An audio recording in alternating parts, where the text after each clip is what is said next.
welcome into What the Music. And as always, bringing you the latest and greatest. And this is no exception. Welcome in the Lords of Sin. Welcome to the show, guys. Oh, what's going on, people? What's up? What's going on, BT? Yeah, man. Very excited to have you guys on the show. We just played the song that is smashing YouTube records.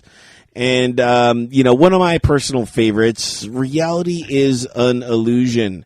And that is available everywhere on your album, which is available everywhere. So make sure to go check it out. And I will have all the links on entertheshell.com. 9 Levels of Hell. When you created this album, did you guys feel like you went through your own levels of hell in making this? Yeah, we did actually. It wasn't easy, like everything. It was somewhat of a struggle, but we went through it and we worked hard on it. We basically did everything, kind of like DIY in a way. Yeah, so it really was like Kevin over here, like a nine levels of hell, because it was a journey, and it was like a learning journey, and at the same time it needed to be done because we had like a goal and we had like things that we looked forward to doing. So this was in the end when we had to pick a title, because we didn't have a title. We weren't like, this is what it's going to be because it sounds cool or nothing like that. We were just literally going with the flow, and I think this is what I like about how we're doing things now, because prior to this we had like, oh, it should be like this and it should be like this. We had the name title, we had how many songs we had to do. In this case we had the songs, but we had like certain things to work with, and we were like, you know what, we just have 9 great songs. How much is the timing? Okay, cool. And then we had to pick a title once we had the recording, obviously, once we had the album ready. And then I was like, okay, let's listen to it. Let's listen to it. Let's put it how we want to put it in the album. Me personally, that's what I did. I listened to it. I was like, okay, this is cool. 9 levels, 9 songs. I kept thinking that number in my head, and I was like, what can I relate this to? So then at the time, I'm a big fan of Dante's Inferno. If people don't know about that. So it's a story, but it's also a video game, and I'm a huge video game dude. So that involves, obviously, I was the original fan of the story, so that when they made that, I was like, oh my God. So the backstory of that involved the 9 levels of hell. And I was like, well, what do you know? We have 9 songs, and there's 9 levels of hell, and we almost kind of felt like we went through hell going through all this stuff. So it just kind of felt right, and I brought it up to the guys, and it was like, it sounded cool, and it went with kind of like the album cover and everything. So we're like, yeah, let's do it. Yeah, pretty much. It all fell into place pretty well, I think, and it felt right. We had like no pressure or anything. It was just kind of like a smooth journey into it. We kind of saw it, looked at each other, we're like, dang, yeah, that makes total sense. You guys recorded this out there in San Luis Obispo. So did you guys like spend a month out there like big bands do while you were there? 10 days. 10 days, yeah. Because we were there for 10 days. We recorded the whole album. Everyone finished in about, I'd say it was a good 6 days. Yeah, it was something like that. We're ready to record. Yeah, we wanted to go in the studio and not waste any time, and just go in there and basically record our parts. With a lot of pre-production behind that. Yeah, so for sure, a lot of pre-production. We prepped a lot this time around because we didn't have the budget to spend. I wish we could spend a couple months in San Luis Obispo. We probably would have had 9 more songs. We're like we had a time limit. We're on a schedule and a budget, so everything worked out fine at the end. We finished early, and then we just kind of got to hang out around the city and explore it a little bit. Yeah, which is kind of good because there were no distractions. I mean, if you're not familiar with, we weren't familiar with. Okay, so it's San Luis Obispo, and on top of that, it was during the pandemic too, so it was. Nothing was open. We had nothing to do. We'd go to the room from our hotel room to the studio to the hotel room to Jack in the Box to get coffee, breakfast, dinner, just food, and then to the room, and then we'll go back to the studio and then to the room. But it was fun hanging out with the band. It was a hell of an experience, and almost felt like every day was like like we looked at each other and we're like, okay, well, this might be like tour. This is kind of how it's going to be on tour, because every day was different.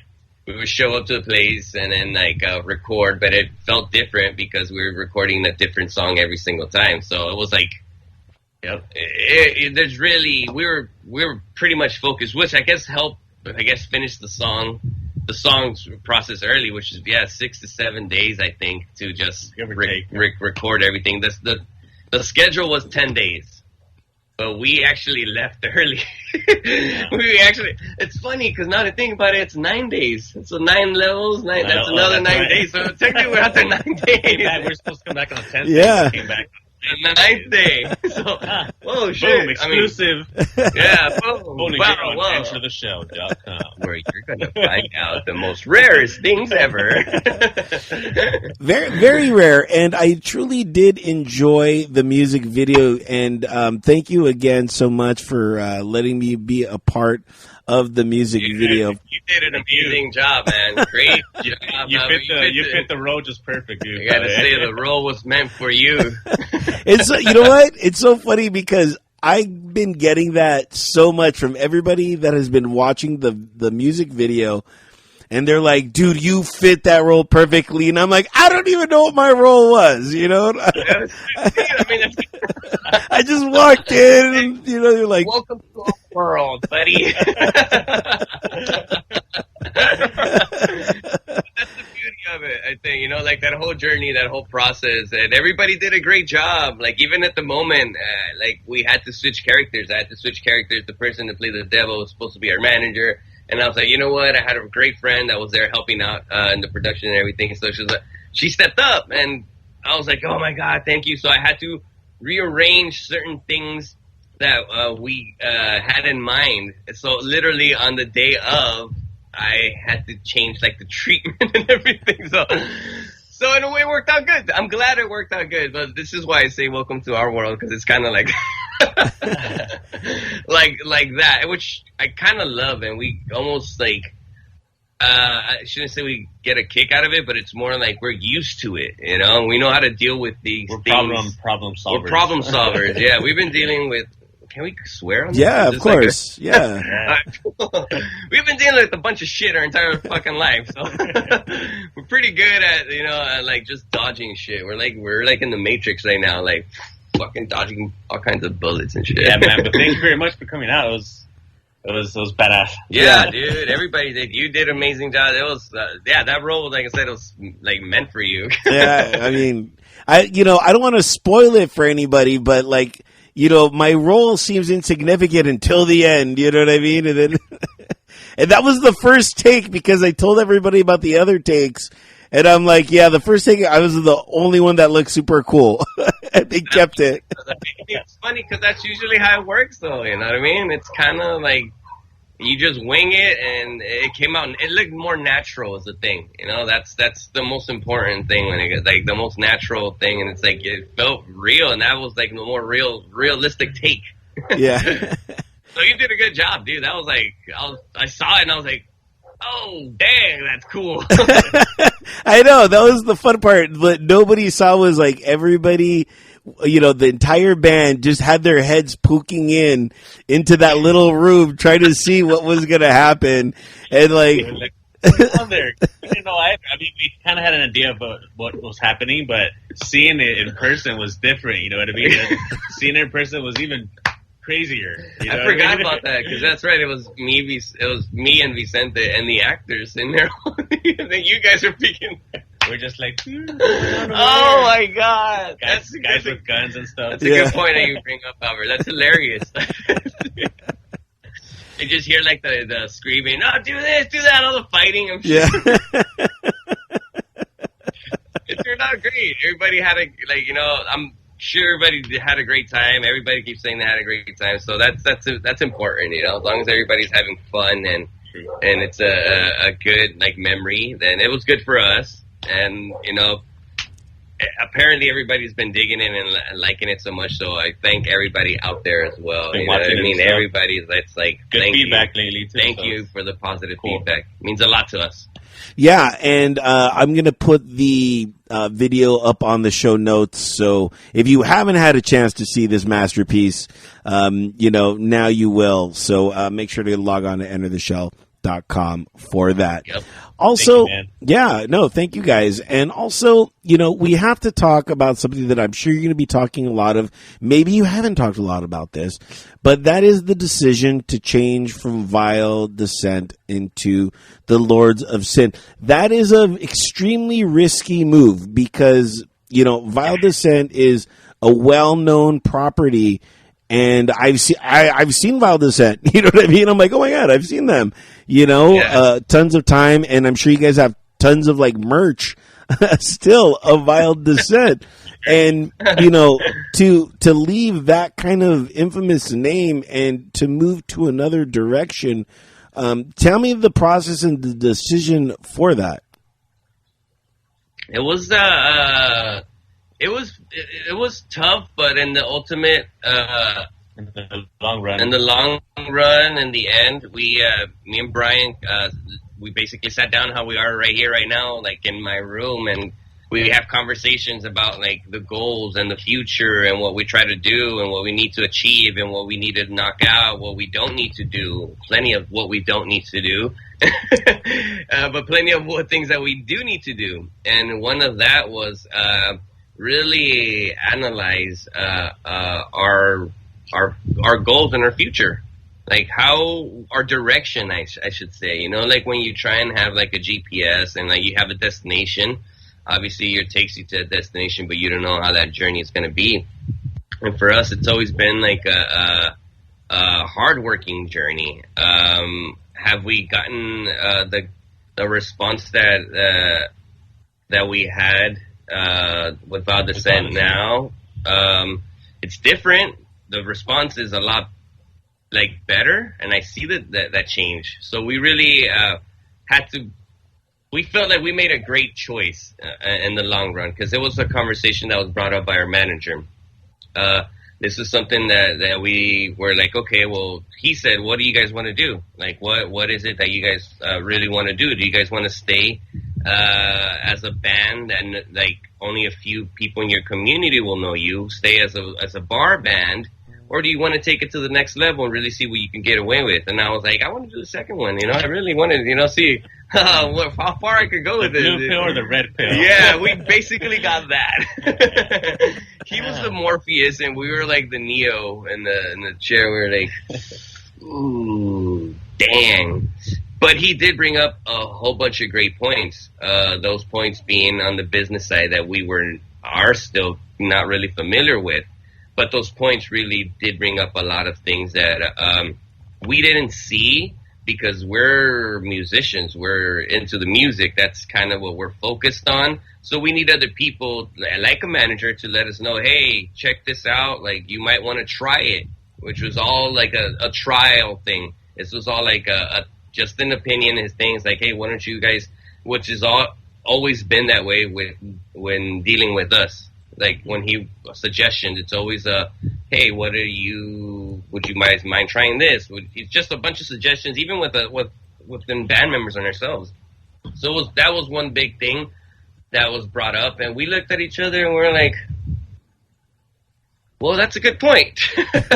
We're do we want to just play bars? I really don't. I want to sound heavy. I want to have speakers on the side and be the biggest band that I see. Take us to the next level kind of thing, and in order to do that, we had to make this change decision. We had to make a change and start fresh in a way. You know what I mean? Because with Vile Descent, we were around for a while, and then we kept getting because of the name and our logo that we had. It's are you guys a death metal band, or what kind of metal are you guys? And we weren't really sticking to that side of our music, which that was not that we hated or nothing like that, death metal is awesome, but our style with the new members that we got, Kevin Aguilar and Mike Sanchez that we got a new bass player and a new lead guitar player. It changed our sound a little bit, and with the logo that Vile Descent had and the name and the way it kind of rolled off the tongue, we wanted something that would be more universal. Universal, where people could actually, hear the name The Lords of Sin, and that could sound like a heavy metal band, it could sound like a death metal band, it could sound like a different genre, but you don't know until you listen to the 9 levels of hell. Yes. Which is pretty much how we try to approach this, too, because we're a band we're a metal band. I mean, I love death metal, I love punk rock, I love industrial, I love black metal, I love all kinds of metal. We all listen to it. We all have different kinds of new metal, even like everything in that involves the metal. We are huge fans of that, so we try to represent that through our music. We're four individuals with 4 different brains with 4 different styles, but if you put us together, we are the Lords of Sin. That's something that we wanted to capture and represent. Vile Descent was a band that me and my brother started with other dudes, and then they Kev and Mike joined, so we didn't want it to be that way. We wanted to have this fresh new take and be like, this is not just my band or Brian's band. This is also Kev's, and this is also Mike's band. Band. It's our band. It's more like we always wanted to have that unity. We're brothers, so it's always good to have other brothers in that same realm to get that fresh start. And it felt great to start. Yeah, so that way later on there won't be any issues or nothing. Everything's just straight from the beginning to the end, baby. Yeah. That's how we roll. Yeah, man. Very, very cool. I truly enjoy it. And so when did you guys decide that Lords of Sin was the name? Did you pass around a name in a hat? Did you look in a book? How did you come to that decision? Let me show you. It's going to be recording. It took us maybe 2 months of writing down stuff that we're like, that sounds cool, let's try that. And then we're like, the next day we're like, nah, that's not gonna work. So many movies, so many books were read, so many video games were played just to think of names and everything, and just like, oh, that sounds cool, this sounds cool, that sounds cool. So many documentaries or everything that would just be like, well, that sounds cool, but everything was either taken, used, that name, another business, or this and that, and we're like, dang, well, this is pretty much it right here. Like, I'll show you a list. This is a list of names that we actually came up with. 3 pages of it, literally, of names that were just failed. So let's run through some really quick. Let's run through some names really quick. See you want to run through some names real quick? Yeah. I don't know. They're really just kind of, I mean, we can laugh about it now. Yeah. That we're not. I can't believe we even had these. Before was like, what are you gonna name the band? I'll try and think of. I'll pick up some of. I'll pick up the top 3 that I think might be pretty cool, because this is a long list. Top 3 out of 500. Probably 500. The last ones. We'll take up okay. I felt like we got a little bit more better towards the end. Well, give me one bad one though. I want to see what one bad one would be. That's a horrible. I'll give you the very first one. Yeah. District 13. Draconian. All right. I mean, I'm not mad at it. You know what I mean? Diraxur. Creatures divine. Veracity. Cicatriz. Road of Trials. All right, now, yeah. Like a song name, man. So there was a few that were just kind of we literally try and picture them on a t-shirt, you see somebody in Europe or Brazil or even where our parents are from, Mexico, would you see somebody from Mexico really we're rocking this or something, and they're like, ooh, probably not. How are they gonna say it in a different language? Is it gonna sound cool, Yeah. So it was brought up, the name, going to answer your question, it was, we had a meeting, we're like, we fucking need a name. We need a goddamn name. Now, I got tired. We all got frustrated working this. I'm like, oh, we have everything ready except the name. And really? This is what it's going to come down to? So, we all did our homework and we all had a deadline. We're like, okay, we're going to get together this day. And then, our manager suggested, names. We were all brainstorming, it's the 4 of us and then our manager as well. It's like a team, all of us kind of working together. And he's like, hey, well, how about, I even have it right here, Like, how about he's like, how about Guardians of Ancient Sin? I'm like, I don't know. I mean, it sounds cool, but I don't know how it would relate. And I was like, how about? And then I brought it up, and I was like, I had some name written down right here, and I was like, well, I'm a huge fan of Lords of Dogtown, by the way, the whole skate scene and the whole punk rock stuff. And I was like, oh, I like sin. I like the word sin in it. And I was like, Guardians of Ancient. I was like, Guardians. What's another name for Guardians? I was thinking. I was like, like Lords, like Lords. And then I was like, Lords of Ancient Sin. I was like, not really feeling the ancient, you know what I mean? It seems a little bit more like Indiana Jonesy, like, you know what I mean? It's like Part 5 or something, Yeah. So then I was like, how about Lords of Sin? How about Lords of Sin? Like a huge, Lords, they also would make sin also because of our last name, the whole angel thing. And it's kind of like, well, being Mexican, always being Catholic and growing up around that whole stories and being involved that stuff. So that was also like Greek mythology, big, huge fan of that. So I'm like, this is cool. Like, this actually has a cool name to it. Like, has a cool ring to it. The Lords of Sin. I wrote it down and we're like, yeah.